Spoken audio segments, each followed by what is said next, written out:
In the trial of Helen Lord, the schoolteacher accused of causing grievous bodily harm to Constable William Forbush, an expert medical witness has testified that she may have been in a state of automatism at the time of the attack.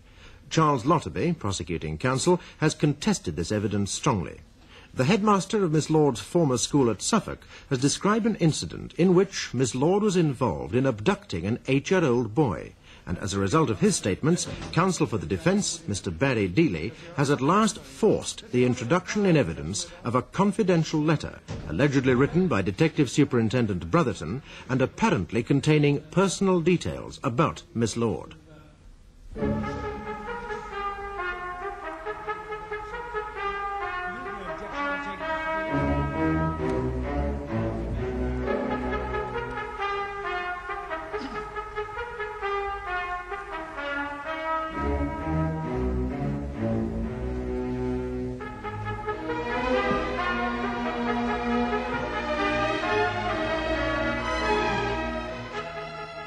Of course, you're still under oath, Superintendent. I don't need to be reminded of that. No. No. I have here a letter bearing your signature written to Mrs. Eunice Bentley on May the 13th. The text is as follows. Dear Madam, the following details are sent to you for your information. On June 21st of last year, whilst employed as a teacher at Deben End School, Suffolk, Miss Helen Lord was questioned by police officers concerning the disappearance of an 8-year-old boy who had been missing from the time he left her class at school in the afternoon until she brought him to his parents' home at 10:30 that same evening. Miss Lord claimed to have found the child wandering about, but did not entirely satisfy her interrogators that she was telling the truth in the matter. An independent witness was in fact prepared to testify that Miss Lord had taken the little boy home with her after school. It is to be appreciated that the police are only asked to submit details of convictions recorded against members of the teaching profession, and that in Miss Lord's case the evidence was not thought sufficient to proceed to criminal charges. Nonetheless, because of the gravity of the matters involved, it is thought that you would welcome this information, which you will regard as highly confidential. Yours faithfully, J.G. Brotherton, Detective Superintendent for Chief Constable. Now, Superintendent, did you in fact sign a letter such as this? I did, sir. Will you look at this document and identify it?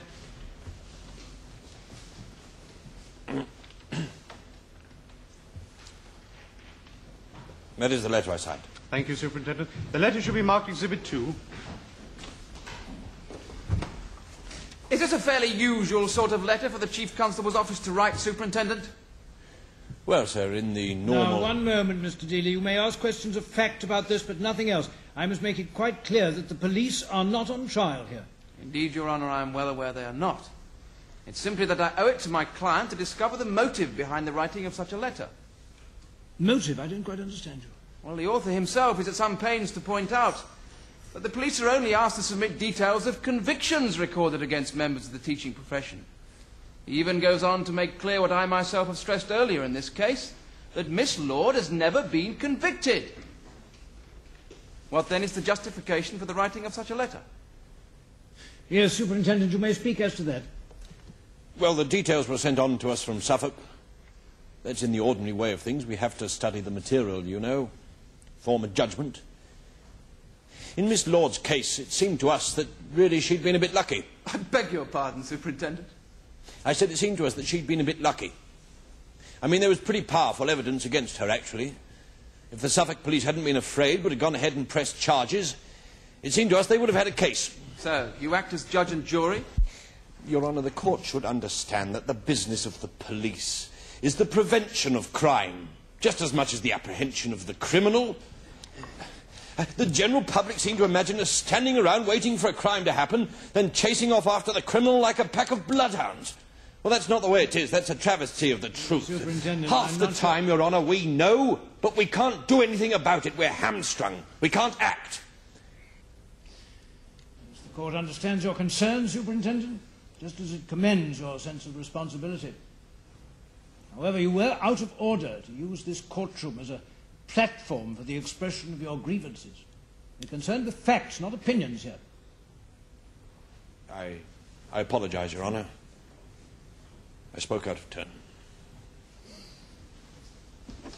Mr. Dealey? Nothing further, Your Honour. Thank you, Superintendent. You may stand down.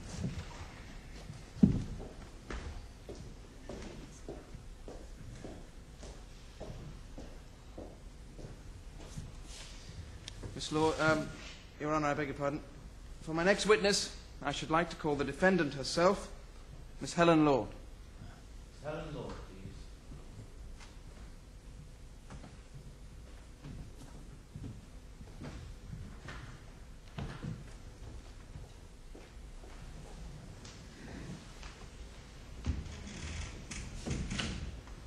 What is your religion? I'm a Baptist. You take the book in your right hand, please, and repeat the words written on the card. I swear by Almighty God that the evidence I give to this court and jury shall be the truth, the whole truth and nothing but the truth. Thank you. Miss Lord. On May 16th last, you went to Corderley Station, is that right? Yes. Could you speak a little louder, please? The jury would like to hear you. Yes.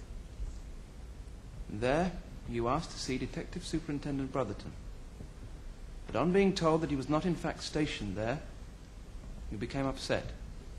Yes. Now, the duty constable, William Forbush, he escorted you outside. Now, could you tell the court what happened next, please? He asked me if he could get me a taxi to take me home. And you replied? That it wasn't necessary. Then Yes? it's very difficult to describe. I remember and I struck the constable. With that cold chisel that you snatched up from a work site nearby? Yes. Why, Miss Lord? Wasn't that a most unlikely thing for you to do? What on earth could have persuaded you to have done it? The constable was very polite, you know. He was most concerned to help.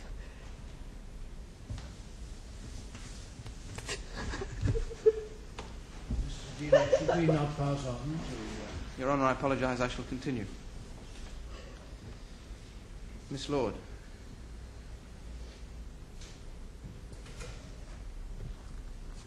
I'm very sorry,